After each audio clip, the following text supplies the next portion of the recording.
ভারত এবং শ্রীলঙ্কার মধ্যে দ্বিতীয় ওডিআই ম্যাচ শুরু হবে। তো এটি ভারতীয় সময় দুপুর 2:30 শ্রীলঙ্কার আর প্রেমাদাসা স্টেডিয়ামে হবে এটি।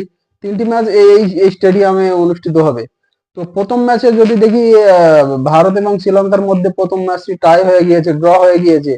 তো যার ফলে দুজনে যার ফলে দুটি টিম তারা দুজনেই শ্রীলঙ্কা এবং ভারত দুজনেই চেষ্টা করবে যে এই ম্যাচটা জিতে তারা সিরিজে 1-0 এগিয়ে যেতে।